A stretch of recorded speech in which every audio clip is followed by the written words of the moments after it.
جنت کی ٹیکنالوجی۔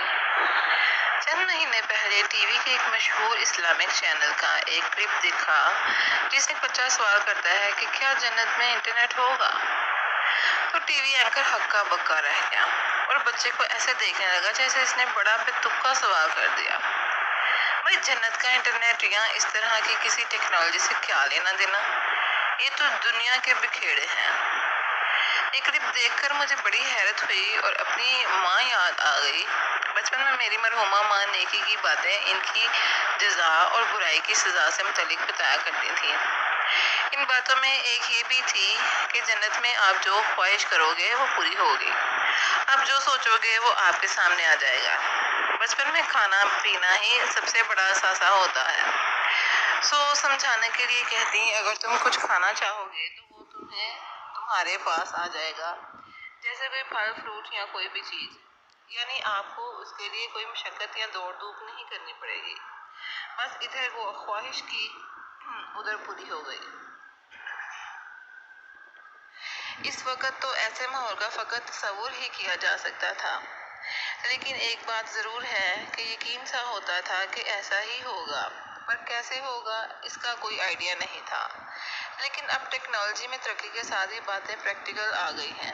سب سے پہلے تو ٹی وی ریموٹ کنٹرول کی آمد، اور دور سے اس کے بٹن دبانے سے ٹی وی کھلتا یا بند ہوتا تھا یا اس کے دوسرے بٹن کام کرتے تھے۔ پھر کئی اور چیزوں میں اس کا عمل دخل آ گیا، جیسے کھلونے گاڑیاں، پھر کھلونے جہاز، اور چند سال سے بڑے بڑے ڈرون ریموٹ کنٹرول ٹیکنالوجی سے چلائے جانے لگے۔ اسی طرح موبائل فون کی آمد کے بعد تو جیسے انقلاب آ گیا، بس نمبر ملائیں اور 7 سمندر پار بیٹھے لوگوں سے بغیر تار کے بات کر لیں۔ پھر اسمارٹ فون نے تو جیسے دنیا ہی بدل کے رکھ دی۔ ساتھ ہی آواز، وائس کمانڈ اور حرکت موشن سینسر سے چیزوں کو چلانے والی ٹیکنالوجی آ گئی، جس نے ریموٹ کنٹرول کو جیسے چھٹی دے دی۔ اب ادھر آپ نے زبان سے حکم نکالا، وہاں حکم کی تعمیل ہونے لگی۔ آج کل آپ اپنے بہت سے ڈیوائسز وائس کمانڈ سے چلاتے ہیں، جن میں بلب، پنکھے، دروازے اور بہت ساری دوسری اشیاء آپ کے زبان سے نکلے حکم پر چلتی اور بند ہوتی ہیں۔ موبائل فون آپ کے حکم کی بجا آوری کرتے ہوئے سرچ کرنے اور کال ملانے سے لے کر ایپس کھولنے بند کرنے کے علاوہ بہت سارے کام انجام دیتا ہے، جن میں دور بیٹھے آپ گھر، دکان یا آفس کی نگرانی اور وہاں کوئی کل پرزے چلا اور بند کر سکتے ہیں۔ ٹیکنالوجی کی ترقی اور اس کی قبولیت ہمارے دور کی بڑی کامیابی ہے۔ اس وقت دنیا کو گلوبل ولیج کہا جاتا ہے۔ اگر دنیا میں کہیں بھی کوئی اہم واقعہ یا کوئی دریافت ہوئی ہے تو عموماً چند منٹوں میں دنیا کے ہر کونے میں اس کی آگاہی مل جاتی ہے، اور پھر لوگوں کو یقین بھی ہو جاتا ہے کہ یہ ممکن ہے۔ آج کل معذور لوگوں کو مصنوعی اعضاء لگائے جا رہے ہیں جو اعصابی نظام سے جوڑ دیے جاتے ہیں۔ اس طرح انسان اپنی سوچ کے ذریعے اصل اعضاء کی طرح انہیں حرکت دیتا ہے۔ اس ٹیکنالوجی کو نیورولنک کہا جا رہا ہے۔ اس کے عام ہونے کے بعد شاید ہر انسان اپنی سوچ کی مدد سے وہی کچھ عام زندگی میں کر سکے گا جو وہ آج کل وائس کمانڈ سے کر رہا ہے، جیسے بلب، پنکھا، ٹی وی وغیرہ۔ کھولنے اور بند کرنے یا کوئی بھی کام کرنے کے لیے آپ فقط سوچیں گے اور وہ ہو جائے گا۔ یہ تو انسانی سوچ اور کھوج ہے جو اتنی شاندار ٹیکنالوجی بنا کر انسانی زندگی کو سہل بنا رہی ہے۔ لیکن اللہ جس نے اس کائنات اور انسان کو تخلیق کیا، اس کی ٹیکنالوجی یقیناً بہت ایڈوانس ہوگی، بلکہ اگر کہا جائے کہ وہ ٹیکنالوجی کی انتہا ہوگی جس کے ذریعے جنت میں انسان جو خواہش کرے گا وہ فوراً پوری ہو جائے گی۔ ایسی ٹیکنالوجی کی مثالیں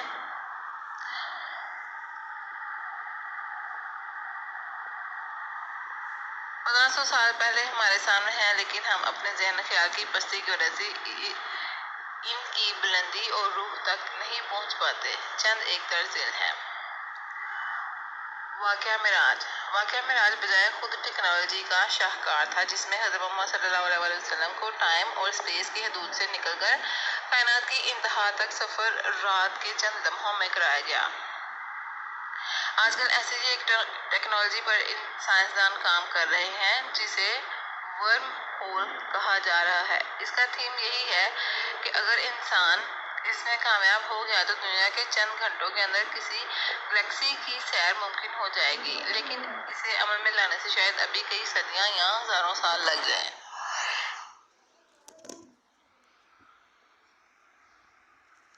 فلم انٹرسٹیلر میں ورم ہول دکھایا گیا ہے اور اس فلم میں خلا میں 2 سال کے قریب وقت گزارتا ہے اور جوان رہتا ہے، جبکہ زمین پر اس دوران 80 سال گزر جاتے ہیں۔ معراج سے واپسی پر مکہ مکرمہ میں حضرت محمد صلی اللہ علیہ وسلم سے جب بیت المقدس کی تفاصیل پوچھی گئی تو مسجد القدس آپ کے سامنے لا کر رکھ دی گئی اور آپ نے دیکھ دیکھ کر اس کی ساری تفصیل بیان کر دی۔ آپ صلی اللہ علیہ وسلم نے فرمایا، پھر مسجد کو میرے سامنے لایا گیا، میں دیکھ رہا تھا حتیٰ کہ اکال یا اکیل کے دروازے کے پاس رکھ دی گئی۔ میں اس کا وصف بیان کرنے لگا اور میں اس کی طرف دیکھ رہا تھا۔ شاید یہ بیت المقدس کا کوئی high tech multi dimensional hologram تھا جو آپ کے سامنے رکھ دیا گیا، جسے دیکھ دیکھ کر آپ نے القدس کی تفصیلات بتائی ہوں گی۔ ہولوگرام کسی چیز کا ورچوئل 3D ماڈل ہے جسے آپ کسی اسکرین کے مقابلے سامنے کے بجائے چاروں طرف سے دیکھ سکتے ہیں۔ ہولوگرام پر کامیابی سے تجربات جاری ہیں۔ ہولوگرام کو آپ اسٹار وار مووی میں دیکھ کر اندازہ لگا سکتے ہیں کہ یہ کیا ہوتا ہے۔ واقعہ معراج ہی کے دوران آسمان کی بلندیوں سے حضرت محمد صلی اللہ علیہ وسلم کو 4 نہریں نظر آئیں، جن میں سے 2 کے متعلق انہیں بتایا گیا کہ یہ دریائے نیل و فرات ہیں۔ انٹرنیشنل خلائی اسٹیشن سے نظر آنے والی زمینی اجسام میں دریائے نیل و فرات بھی شامل ہیں، جبکہ یہی بات حضرت محمد صلی اللہ علیہ وسلم نے 1400 سال پہلے بتائی گئی۔ کیا اس وقت کوئی تصور کر سکتا تھا کہ صدیوں بعد خلا سے کبھی انہی چیزوں کو اسی طرح دیکھا جائے گا؟ کیا اب بھی واقعہ معراج اور اس کی ٹیکنالوجی کمال میں کوئی شک رہ جاتا ہے؟ قیامت کے دن جہاں اگلے پچھلے اربوں خربوں انسان ایک ہی میدان میں جمع ہوں گے، وہاں کے لیے کہا گیا ہے کہ جہنم کو گناہ گاروں کے سامنے لایا جائے گا اور وہ دن ہوگا جب جہنم کو کافروں کے سامنے لائیں گے۔ یہ کیسے ممکن ہوگا؟ جبکہ حدیث کے مطابق اس کی تپش 500 سال دور سے محسوس کی جا سکے گی، یعنی جہنم شاید سورج سے کہیں زیادہ گرم اور بڑی ہوگی جب ہی اس کی تپش اتنا دور سے محسوس کی جا سکے گی۔ شاید قیامت کے دن بھی کوئی ملٹی ڈائمینشنل ہولوگرام ہوگا یا ملین گیگا بائٹ سپیڈ کے ساتھ کوئی بہت بڑی اسکرین جس پر جہنمیوں کو جہنم میں جانے سے پہلے میدان حشر میں ہی جہنم دکھا دی جائے گی۔ میدان حشر میں جتنی بھی ہوں گی اور اس کی طرح جنت ان کے سامنے لائی جائے گی اور جنت متقین کے قریب لے آئی جائے گی، کچھ بھی دور نہ ہوگی۔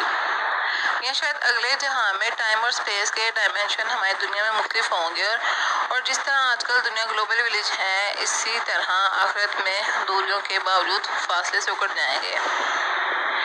اس کا صحیح تصور کرنا تو شاید ممکن نہ ہوگا۔ جادوئی فلمیں جیسے کہ ہیری پوٹر وغیرہ کو دیکھنے سے ایسی باتوں کا تصور کیا جا سکتا ہے جس میں اداکار ایک پردے کے اس پار جاتے ہیں تو دوسری دنیا میں پہنچ جاتے ہیں۔ روز محشر نامہ اعمال ہاتھ میں تھما دیا جائے گا، جس میں زندگی بھر کی گئی ذرا برابر نیکی اور ذرا برابر ہر برائی درج ہوگی۔ دنیا میں لوگوں کی بائیوگرافی کی کتب جن میں ان لوگوں کی زندگی کے فقط خاص احوال درج ہوتے ہیں، کئی سو صفات پر مشتمل ہوتی ہے، جبکہ نامہ اعمال میں انسان کی زندگی کے لمحے کی داستان ہوگی۔ تو آپ اندازہ کیجئے کہ کتنی ضخیم کتاب ہوگی۔ کیا یہ کوئی کاغذ والی کتاب ہوگی؟ نہیں، بلکہ شاید یہ کوئی موبائل یا آئی پیڈ ٹائپ کی بہت ہی ایڈوانس ڈیوائس ہوگی جو کسی بھی انسان کی پوری زندگی کی ہولوگراف پریزنٹیشن پر مشتمل ہوگی اور وہ انسانی ذہن سے کنٹرول ہونے والی ہوگی، جس سے انسان اپنی زندگی کے کسی لمحے کے فعل کو اس میں موجود اور زندہ پائے گا اور اپنی سوچ کے ساتھ آسانی کے ساتھ اس کی ورق گردانی کر سکے گا۔ جب جنت اور جہنم آباد ہو جائیں گی تب ان کے باسی ایک دوسرے سے مکالمہ بھی کریں گے۔ حدیث میں آتا ہے کہ جنت کے 100 درجے ہیں اور ہر درجے کے درمیان اتنا ہی فاصلہ ہے جتنا آسمان اور زمین کے درمیان ہے۔ بہت سی جنتیں ہیں، اس سے لگتا ہے کہ جنت شاید سینکڑوں سیاروں پر مشتمل ہوگی اور ایک پوری کائنات ہوگی۔ قدرتی طور پر جہنم ان سے کہیں دور واقع ہونی چاہیے، تو جنت و جہنم کے لوگ ایک دوسرے کو دیکھ کر کس طرح آمنے سامنے کی طرح باتیں کر سکتے ہیں؟ میرے خیال میں یہ رابطہ بھی کسی بہت بڑی طاقتور لیکن دو طرفہ اسکرین کے ذریعے ہوگا، جو انتہائی ہائی ٹیک انٹرنیٹ سے منسلک ہوگی اور دونوں طرف کے لوگ بالکل آمنے سامنے ایک دوسرے سے باتیں کر سکیں گے۔ جنتیوں کو محلات اور سلطنتیں یا جگیریں عطا ہوں گی۔ حدیث کا مفہوم ہے کہ جنتی اپنے خیمے کے سب حصوں کو دیکھ سکے گا جبکہ دیگر لوگ نہ دیکھ پائیں گے۔ شاید جنتی اپنی سلطنتوں کو ہائی ٹیک CCTV کی مدد سے مانیٹر کر سکیں گے، کیونکہ جنت زمین کی طرح محدود نہ ہوگی بلکہ اس کی وسعت آسمان اور زمین جتنی ہوگی، بلکہ وہ وقت ٹیکنالوجی کا شاہکار ہوگا اور اس وقت کی کائنات جنتیوں کی سیرگاہ ہوگی۔ اس لیے آج کل کے نوجوان اور میری گزارش ہے کہ انٹرنیٹ پر گیم کھیل کر اور دیگر فضول چیزوں پر اپنا وقت برباد کرنے کے بجائے جنت کی تیاری کریں جہاں کی انٹرنیٹ لامحدود اور کائنات کی وسعتوں کو چھوتی ہوگی۔ دوڑو اور ایک دوسرے سے آگے بڑھنے کی کوشش کرو، اپنے رب کی مغفرت اور اس جنت کی طرف جس کی وسعت آسمان اور زمین جیسی ہے، جو مہیا کی گئی ہے ان لوگوں کے لیے جو اللہ اور اس کے رسولوں پر ایمان لائے ہوں۔ یہ اللہ کا فضل ہے، جسے چاہتا ہے عطا فرماتا ہے، اور اللہ بڑے فضل والا ہے۔ Please like and subscribe my channel.